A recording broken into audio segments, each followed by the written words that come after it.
Semua Islam itu indah yang dimanapun berada. Hari ini kita sedang membahas tema Bu, aku sudah dewasa. Tapi sebelum kita lanjut mendengarkan tausiah dari guru-guru kita, akan ada video nih yang mau kita tonton bersama jamaah tentang ketika suami pengennya dimanja terus. Berikut tayangannya. Ya Allahu Robbi, itu udah bukan anak lagi yang dimanja, sampai suami juga dimanja digendong-gendong. Pertanyaannya kok bisa kuat ngegendongnya? Bagus ya tulang sama ototnya Mbak Inul tuh bagus. Iya betul, itu satu konten pasti take-nya gak cuma sekali itu. Nah misalnya nih jamaah, kalau misalnya suami lagi sakit minta dimanja, repot gak kira-kira? Repot, tapi kalau menjadi seorang ibu mau manjain anak, terkadang anaknya yang malah malu gak mau dimanja, bener gak Bu? Bener, nah langsung Saskia mau tanya sama Ustadz Syam ini. Siap. Mohon izin. Ketika anak sudah dewasa Ustadz Syam, tapi masih dimanjakan terus, apa iya itu akan membuat anak bahagia atau malah membuat anak itu nggak kuat menghadapi kehidupan karena sering dimanja? Mohon izin tausiahnya Ustadz Syam. Terima kasih Saskia Tabe Guru Kusat Maulana Habib Utsman, para alim ulama yang melakukan Allah Subhanahu wa taala.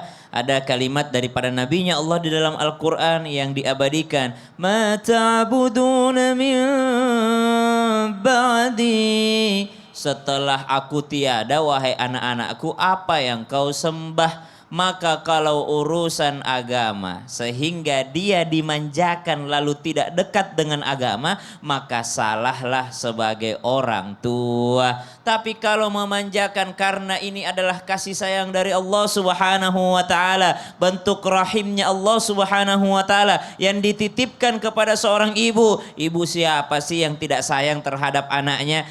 Kalau ibunya normal mesti sayang, mau setua apapun anaknya tetap dia sayang, tetap dia masakin masakan kesukaan anaknya tuh. Kenapa ada seorang anak dia paksakan dirinya mudik tiap lebaran? Karena dia kangen masakan ibunya. Begitu pula seorang ibu tidak ada yang mengeluh kepada anaknya. Ibu yang normal nih ya. Ibu yang normal tidak mengeluh kepada anaknya capek, ngantuk, tetap dia masakin anaknya. Kenapa? Karena bentuk kasih sayang. Kalau memanjakannya dalam hal seperti ini, maka ini dicintai oleh Allah Subhanahu wa taala. Tapi kalau memanjakan yang menjerumuskannya kepada nerakanya Allah, ini yang berbahaya. Mana contohnya? Jangan dikasih bangun sholat subuh, kasihan masih ngantuk. Udah makan belum? Nak makan aja dulu, nanti aja sholatnya. Dulu juga mama waktu masih muda bolong-bolong juga sholatnya. Subhanallah. Nggak usah dulu pakai jilbab besar nak, nanti kamu kelihatan tua, nanti kamu tidak laku. Ada emak begitu? Ada. Nggak usah dulu pakai hijab syar'i nak, nanti kelihatan tua udah kayak ibu-ibu majelis taklim kalau pakai hijab syar'i. Subhanallah. Kalau memanjakannya dalam hal seperti ini,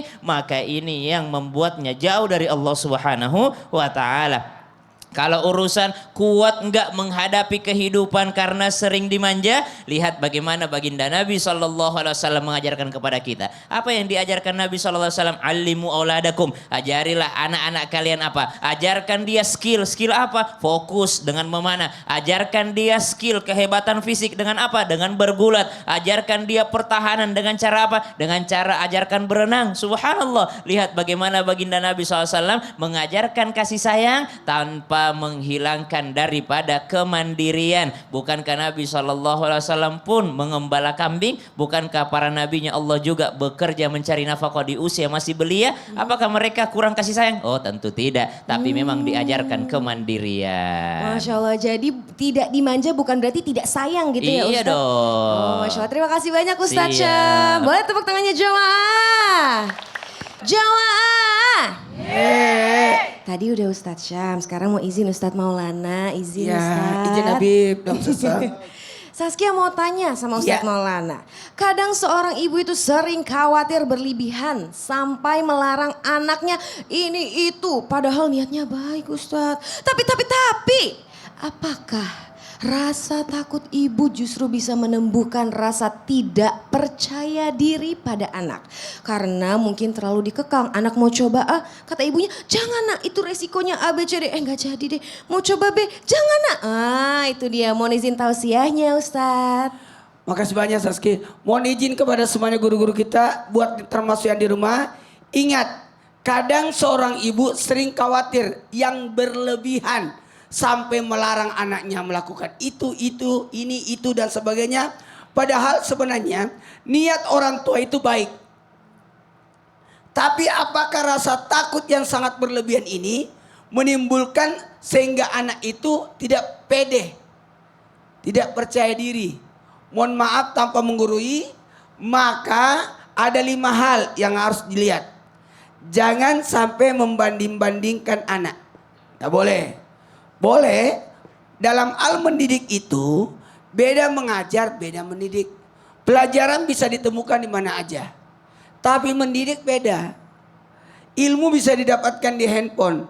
Tapi maaf, beda kalau kita datang ke pengajian langsung. Ibu kalau dengar pengajian langsung sama pakai handphone, beda nggak? Beda. Kalau ibu dapat ilmu lewat handphone, pasti ibu tidak pakai jilbab, tidur-tiduran. Betul tidak? Tapi ini kan bagus nih. Agak rapi, kan dilihat kamera ya. Cantik. Iya. Kemudian apa lagi? Pemberi semangat. Boleh aja. Sebaiknya seorang orang tua itu memberikan semangat kepada anak. Pemberian semangat itu yang sangat penting. Kemudian hormati pendapat anak. Ada supaya anak-anak itu berkembang. Kemudian mohon maaf, timbulkan kasih sayang. Timbulkan kasih sayang. Dan akhirnya bagaimana kita beri tugas kepada anak. Lihat usianya juga. Lihat usianya. Usia anak yang diatur itu biasanya usia 7 sampai 14. Itu dalam tawanan. Kalau 1 sampai 7 itu kasih sayang bagaikan raja dan ratu. Tapi kalau sudah 7 ke 14 itu berada dalam pengawasan. Harus ini, hati-hati. Tapi kalau sudah 14 ke 21 jadi bestie. Ya, di situ bisa dialog di situ. Makanya lihat dulu faktor usianya. Dan ada jenis kelaminnya juga. Kalau laki-laki, bagaimana laki-laki itu, mohon maaf tanpa menggurui, anak laki-laki itu kebanggaan. Anak perempuan kesayangan.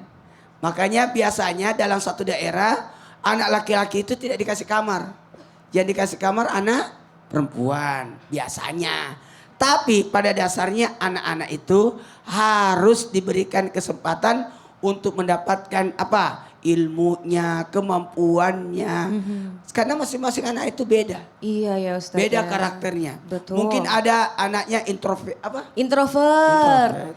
Ada Ya. lagi anak yang Ekstrovert. Maunya cerita. iya, gitu. maunya cerita. Ada yang suka banyak gerak. Oh, ada aktif yang gitu ya, aktif. Macam-macam. Ya. Betul, terima kasih banyak Ustadz. Boleh tepuk tangannya Ustadz Maulana. Nah, Masya Allah. Nah sekarang Saskia mau kasih kesempatan untuk jamaah yang di studio untuk bertanya. Karena kita masuk ke segmen Tanya Dong Ustadz. Kami semua tanya dong Ustadz. Yang mau tanya angkat tangannya Bu. Wah seneng deh, semangat semuanya. Oh ini kayaknya tapi yang paling semangat izin Ibu. Mau tanya sama siapa Ibu? Tanya sama Habib. Oh mohon izin Habib. Boleh, Ibu. Boleh ikut ke Silakan, tengah. Ibu. Namanya siapa Ibu? Bismillahirrahmanirrahim. Assalamualaikum warahmatullahi wabarakatuh. Waalaikumsalam warahmatullahi wabarakatuh. Perkenalkan nama saya Ibu Nia dari Majelis Taklim At-Tauhid Cikembar, Sukabumi. Boleh tepuk tangannya dulu jamaah. Mau tanya apa Ibu? Izin bertanya Ustadz. Boleh Ibu, silakan Ibu. Gini Pak Ustadz, saya kan anaknya itu udah besar ya. Ya. Yang pertama itu 18 tahun, Oke. tapi dia udah kerja gitu ya. Udah dewasa gitu ya Bu ya? Yang kedua masih SMP. Ya. Tapi terkadang saya tuh nggak bisa ini ya ngasih kepercayaan gitu ke anak.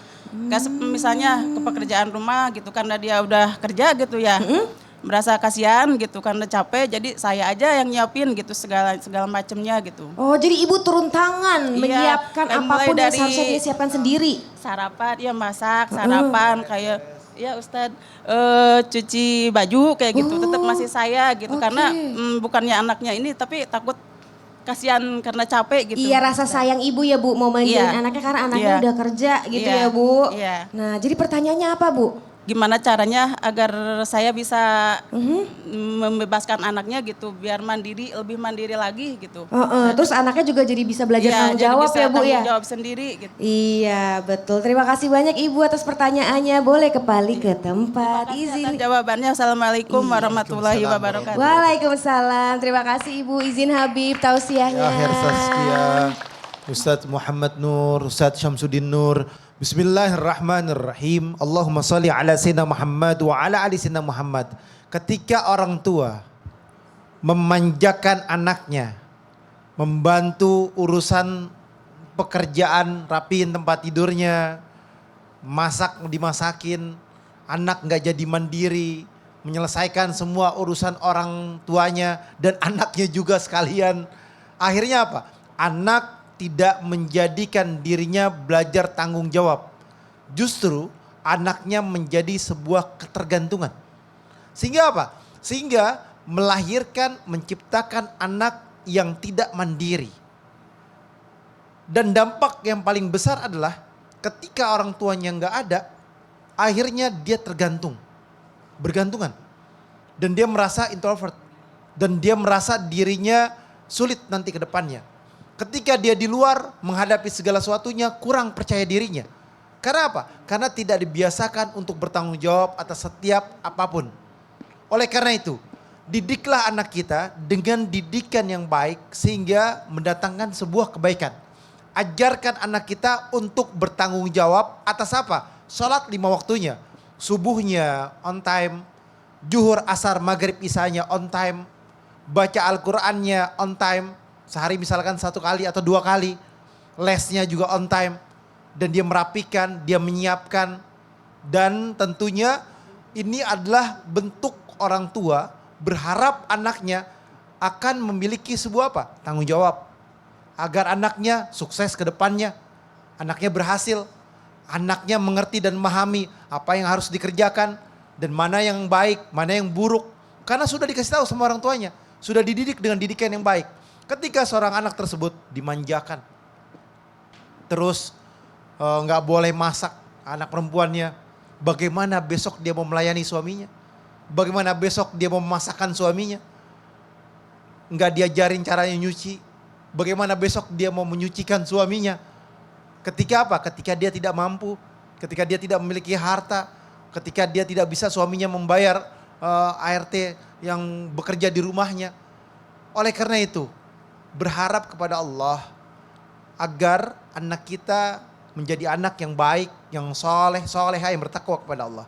Dan sebagai anak tahu diri, kembangkanlah kemampuanmu, janganlah engkau mengandalkan orang tuamu, karena boleh jadi besok engkau di luar sana tidak ada orang tuamu, sehingga apa? Sehingga engkau bisa bertanggung jawab atas setiap upaya yang kau lakukan dan perbuatan yang kau lakukan sehingga menjadi kebaikan dan keberkahan di dalamnya. Amin, amin, ya rabbal alamin. Terima kasih banyak Habib. Boleh tepuk tangannya jamaah.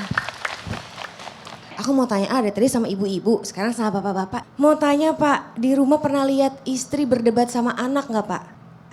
Ada. Nah ibunya itu kan berarti ibu sama anak berdebat gitu Pak? Nah pasti ada dong ya. Biasanya berdebatnya soal apa? Soal menyiapkan makanannya dan pakaiannya. Dan pakaiannya gitu, debat aja ada aja gitu yang didebatin ya biasanya ibu anak. Nah kalau misalnya berdebat kira-kira ibunya itu Pak menerima nggak pendapat anaknya? Ya menerima atau tidaknya.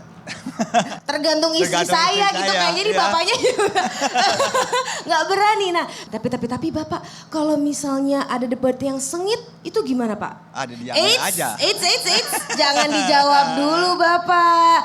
Mau tahu jawabannya jangan kemana-mana ya, tetap di Islam itu Indah.